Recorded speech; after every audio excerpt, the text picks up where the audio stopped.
Bienvenue sur Africa 24 dans cette nouvelle édition du QG Week-end. Voici les titres de l'actualité. Le premier sommet extraordinaire du G5 Sahel s'est tenu à Nouakchott en Mauritanie. Une rencontre en présence des partenaires et des bailleurs de fonds. Objectif, mobiliser 2 milliards d'euros pour le financement de projets communautaires. Dans l'actualité également, la déforestation liée à la culture du cacao pour l'industrie du chocolat suscite l'inquiétude en Côte d'Ivoire et au Ghana. Les deux principaux producteurs mondiaux font face à cette pratique qui menace la biodiversité mais aussi le climat.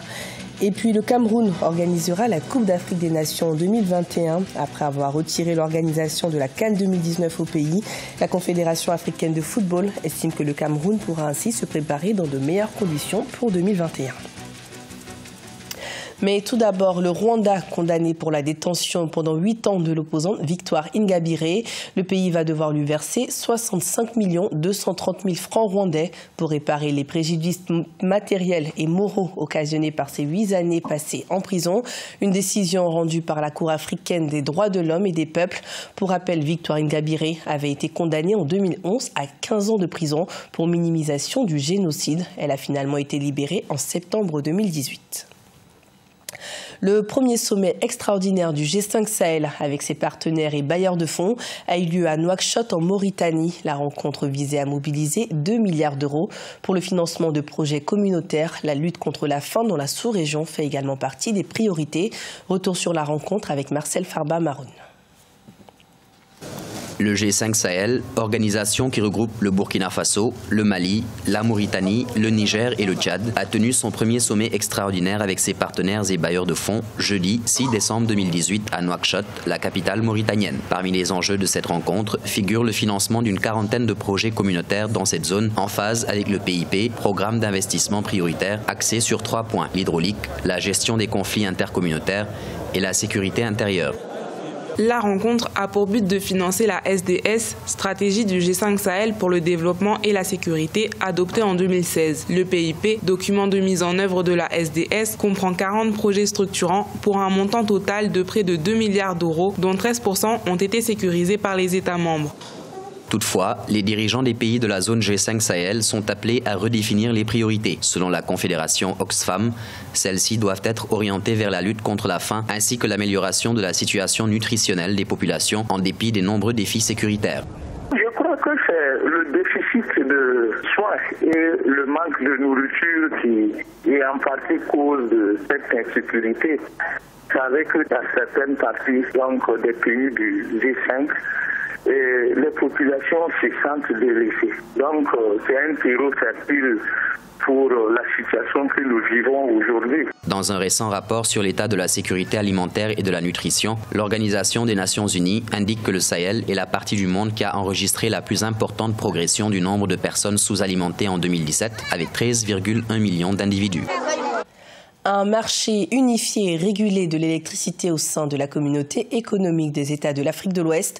C'est le nouveau projet évoqué par les ministres de l'énergie de la CEDEAO. Un projet ambitieux qui permettrait d'approfondir l'intégration régionale de leurs États et contribuerait ainsi au développement économique et social de la zone. Des précisions avec Mathilda Diaby. Les pays membres de la communauté économique des États de l'Afrique de l'Ouest envisagent de mettre en place un marché régional unifié et régulé de l'électricité. L'intégration des réseaux électriques nationaux devrait assurer un approvisionnement en énergie électrique régulier, fiable et à faible coût pour les populations de la région. Ce schéma directeur a comme ambition de faire construire 23 000 km de lignes d'interconnexion, de faire produire 16 000 mégawatts d'énergie, dont 70% provenant des énergies renouvelables. Le tout pour un coût d'à peu près 37 milliards de dollars. Face à l'inégale répartition des ressources énergétiques de la sous-région, cette initiative représente un tournant décisif dans la stratégie d'intégration ouest-africaine. En effet, un marché unifié de l'électricité contribuera considérablement au développement socio-économique harmonieux dans la région CEDEAO. L'électricité est une source à la fois de développement économique, mais également d'amélioration de qualité de vie et donc un impact social très important. Le but ici de nos rencontres, c'est à la fois de planifier les ouvrages à la fois de production, de transport et de distribution de l'électricité. Ce sont des ouvrages qui nécessitent énormément de capitaux. L'élaboration de ce marché était au cœur des discussions de la 13e réunion des ministres de l'énergie de la CEDEAO qui s'est tenue mardi 4 décembre 2018 à Abidjan. 2 documents ont été approuvés au terme de la rencontre. Le plan directeur de la CEDEAO pour le développement des moyens régionaux de production et de transport d'énergie électrique 2019-2033 et la directive pour la sécurisation des échanges transfrontaliers d'énergie électrique du marché régional de l'électricité. L'Afrique du Sud instaure un salaire minimum qui entrera en vigueur dès le 1er janvier 2019, fixé à 20 rands l'heure ou 3 500 rands par mois. Le salaire minimum va profiter à 70% des travailleurs agricoles et à 90% du personnel de maison, soit environ 6 millions de travailleurs aux revenus modestes. À noter que ce plan s'inscrit dans la politique de relance de l'économie du président Cyril Ramaphosa et sera instauré 5 mois avant les élections. La déforestation liée à la culture du cacao pour l'industrie du chocolat suscite l'inquiétude en Côte d'Ivoire et au Ghana. Les 2 premiers producteurs mondiaux de cacao, ce sont des hectares de forêt qui sont détruits dans la région cacaoyère chaque année. Et cette pratique menace la biodiversité mais aussi le climat. Des explications avec Cheikh Omar Bandaoko. Malgré l'engagement en 2017 des principales entreprises du secteur du chocolat et du cacao à mettre fin à la déforestation liée à la culture du cacao, l'Organisation internationale de défense de l'environnement Mighty Earth fait noter dans un récent rapport une croissance importante de la déforestation au Ghana et en Côte d'Ivoire. Des analyses satellites ont montré qu'entre novembre 2017 et septembre 2018, et rien que pour la région cacaoyère du sud-ouest, environ 13 748 hectares de forêt ont été détruits, soit l'équivalent de 15 000 terrains de football. En 2017, les principales entreprises du secteur du chocolat et du cacao s'étaient engagées avec la Côte d'Ivoire et le Ghana à transformer la filière en créant l'initiative Cacao et Forêt pour mettre fin à la déforestation liée à la production de cacao.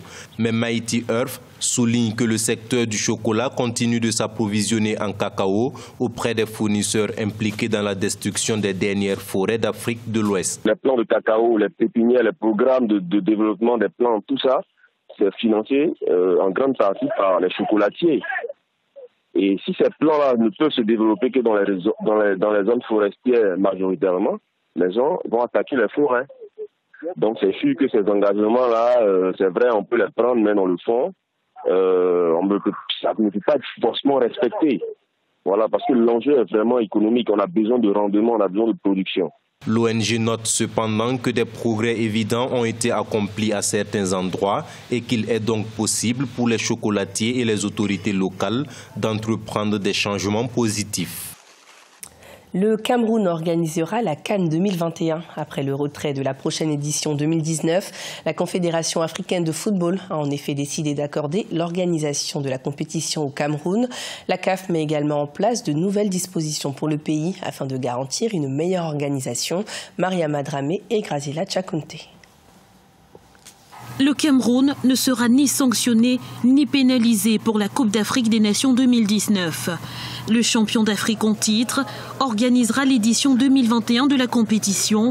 Ce vendredi 7 décembre, le président Paul Biya a officiellement écrit à la Confédération africaine de football pour accepter la proposition d'organiser la CAN 2021, un accord qui scelle le nouveau partenariat entre la CAF et le Cameroun. C'est une nouvelle philosophie et une nouvelle logique parce que la CAF compte installer, à partir de l'année prochaine, installer un bureau au Cameroun qui va assurer une mission d'accompagnement pour l'accomplissement à bon terme et dans les normes de tous les chantiers qui ont démarré déjà. Les autorités camerounaises ont promis de réaliser l'ensemble des infrastructures conformément au cahier de charges. Cette décision de la CAF entraîne un réajustement du calendrier, la Côte d'Ivoire étant proposée pour la CAN 2023. Une opportunité, selon la CAF, pour permettre à chaque pays organisateur de finaliser les infrastructures et de réussir la meilleure organisation possible avec l'accompagnement de la CAF. La CAF a estimé qu'effectivement il fallait avoir une nouvelle approche qui est celle de l'accompagnement du candidat organisateur de notre CAN. Et permettre effectivement aux Camerounais de pouvoir disposer du temps pour terminer sans pression les différents chantiers et mieux le terminer. Dans le cadre de la CAN 2019, un appel à candidature a officiellement été lancé ce vendredi 7 décembre. Le Maroc et la République du Congo se sont d'ores et déjà manifestés. Les autres nations intéressées ont jusqu'au 14 décembre 2018 pour officiellement faire acte de candidature. Fin de ce journal, merci de votre fidélité. Dans un instant, une nouvelle édition de l'information sur Africa 24.